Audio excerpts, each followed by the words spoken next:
Kung ano na naman ito pinapasok natin. Ito mayroong gate. Bilisan natin. Baka madulas.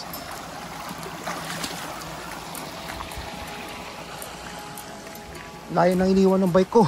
Hindi ko na mabitbit dito kasi nga may part na maputik. Lumulubog yung tsinelas ko.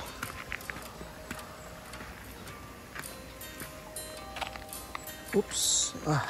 Oy, oops. Malas to.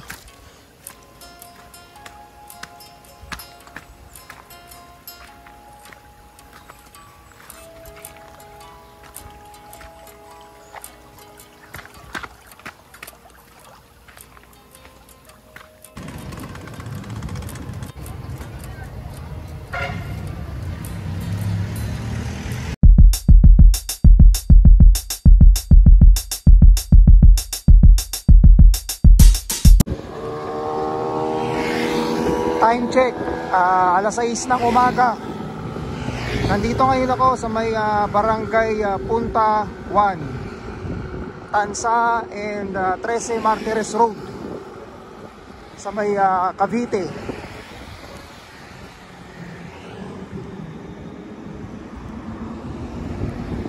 Punta ako ng Indang.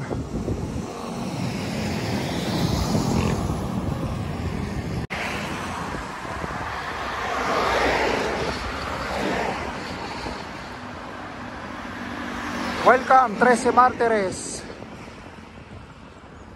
Sa pangalawang pagkakataon, nakita ulit tayo.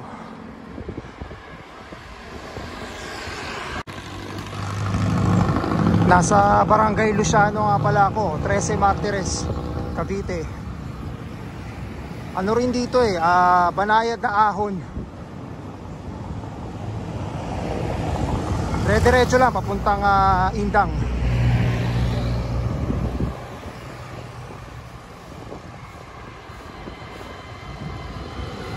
Colegio de Amor, Bachelor of Science in Criminology, Bachelor of Science Business in Administration.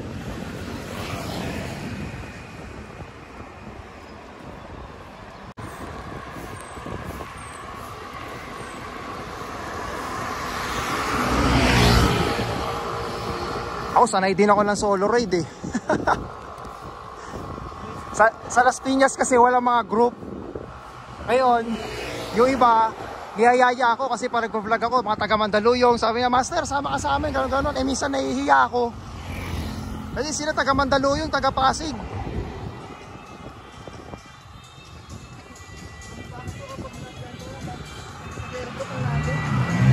O yun, yung pa isa. Okay lang sana kung katulad niya, may mga nakasulubong ako katulad mo. Yan, experience ko na yan Kasi pag mag-isa ka, ang priority mo yung sarili mo. Tapos pwede kang pwede kang tumambay kung kailan mo gusto. Kumbaga parang wala kang hinihintay. O yun nga lang. Pero ako hindi na sa 4 na taon ko na pagbabike, nasanay na ako na mag-isa lang ako. Kasi yun lang naman talaga advantage ng ng may kasama ka yung may kakwentuhan, kayan, banding. Tapos pag nagkaroon ng problema, pwede kang tulungan. Oo.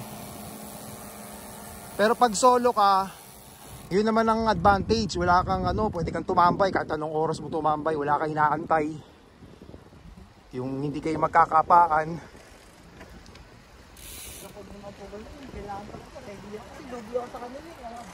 Oo, yun pa, isa pa yun. Nakakaya naman ng syempre, lalo na pag bago kakilala. Oo, yun, may mga Tsaka hindi, magkakaroon ka rin naman ng mga kaibigan na ang dami sa bike community, ang dami ka rin makikilala.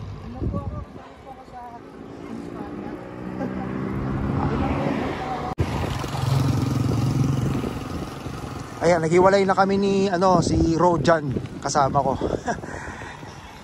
Tinawag lang niya ako, nakita niya ako doon sa daan.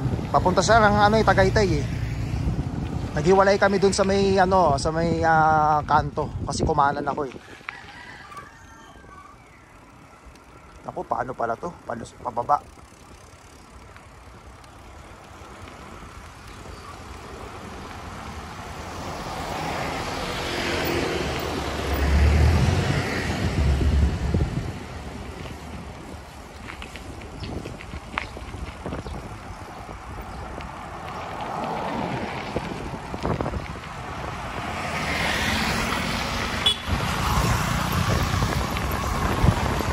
Oops, ahon. Hindi na mabasa.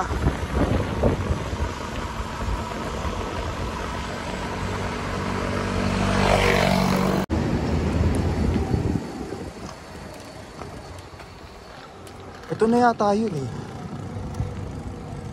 Ay. Barangay Queztapos, Indang, Cavite. Dito na ako.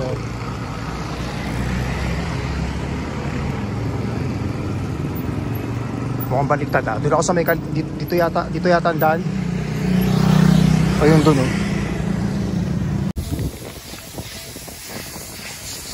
Mukhang palusong doon ah. Basta merong ano eh, kakanan ata.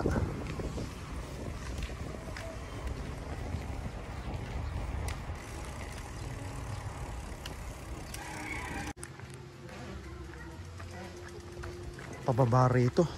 Hindi ako pwede magbike.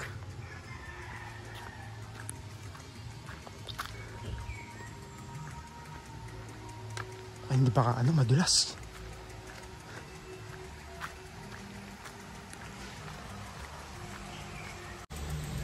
Itong ano, falls na pinasukan natin.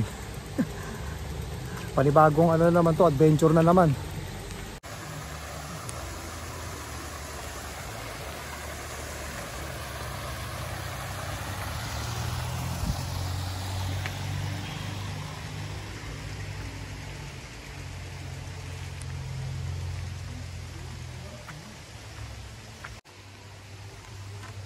Pwede naman, ano kasi dito eh, no, sementado naman eh. Nagbike na rin ako.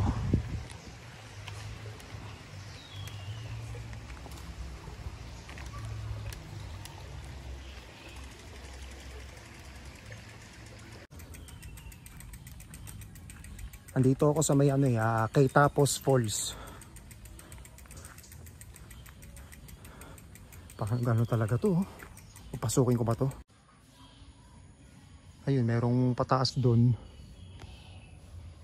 Tapos dito meron din. Yung pababa.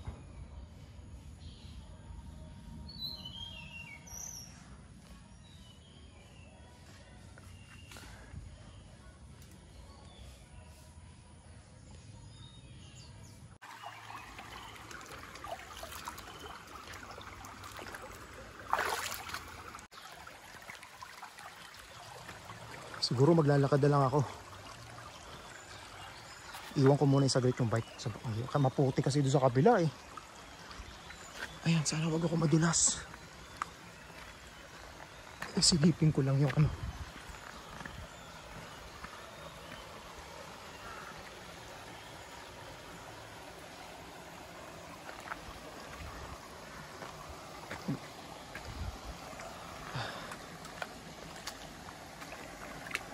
Labig ng tubig.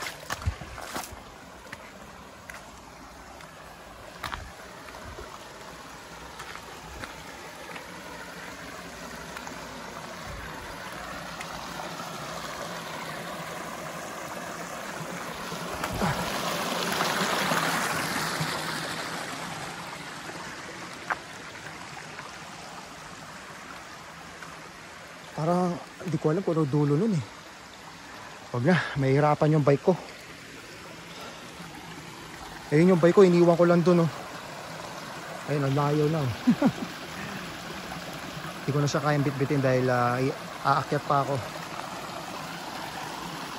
Ayun, dito nga tayo sa may falls. Ayun, tubig.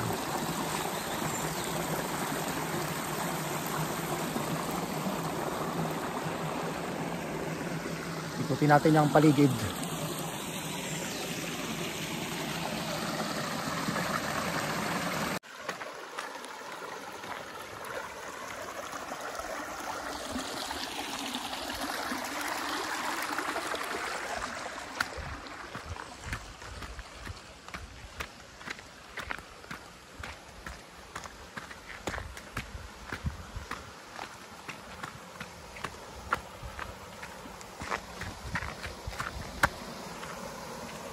Ay, yun ang ganda oh.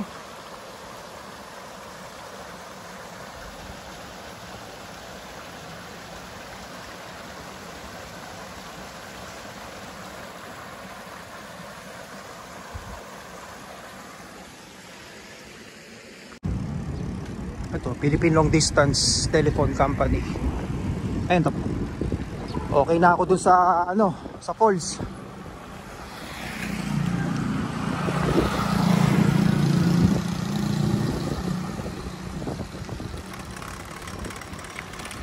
Daan ako na rin tong ano, yung town proper ng Indang.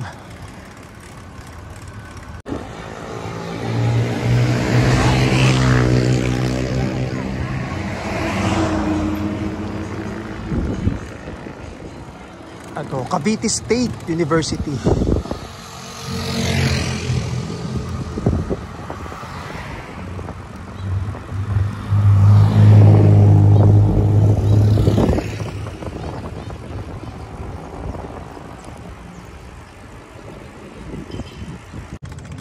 Ganda nitong ano Cavite State University.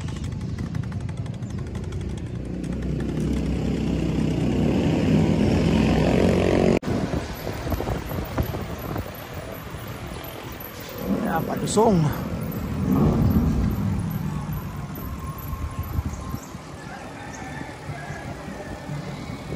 Ito, Barry Cafe.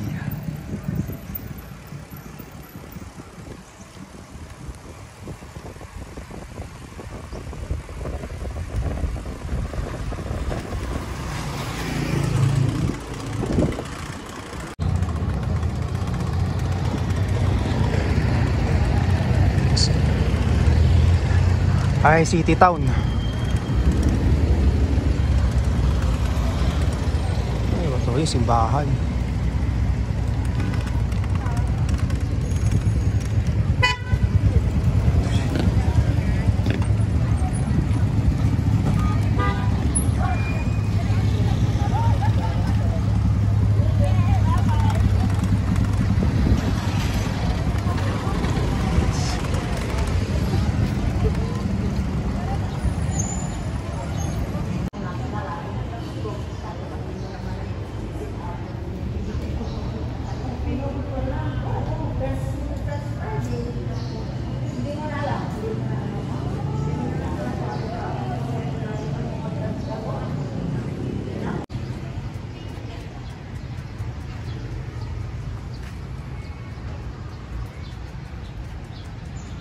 Ang ganda nitong ano, City Hall ba to?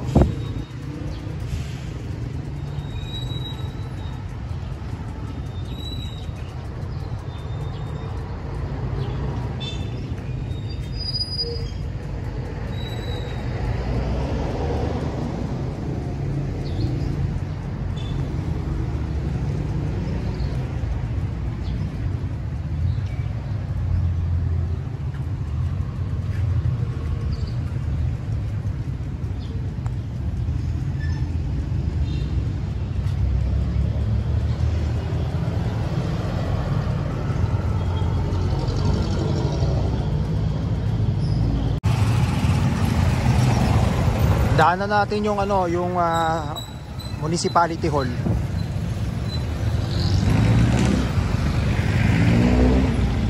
Tingnan rin natin 'to loob ng Indang.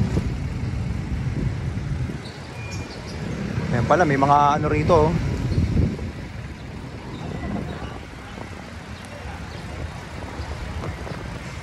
Ayan, Indang Transport Terminal.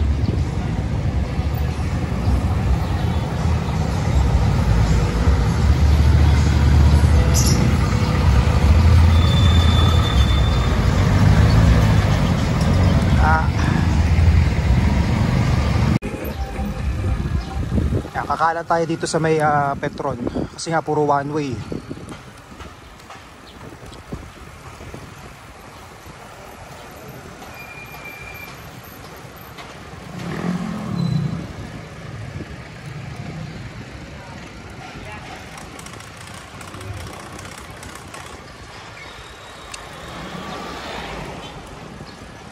Ganda rin pala dito sa ano, sa Indang.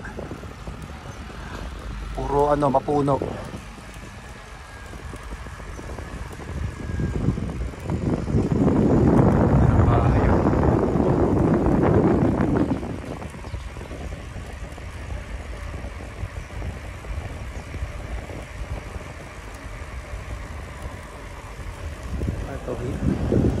Hilayang Paraiso.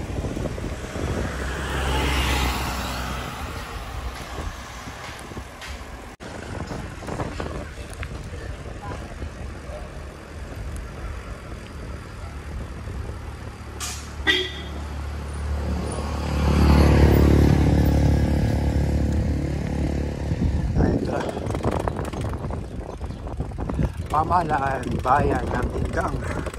Kaya siguro hanggang dito na lang tayo.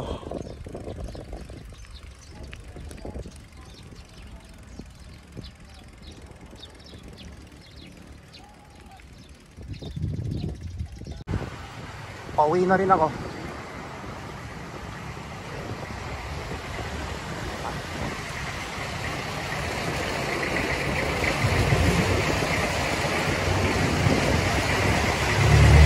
Wala nang halos pitalan, puro lusong na. Hanggang ano na to, hanggang SM Tansa, dun sa may Antero Soriano Highway.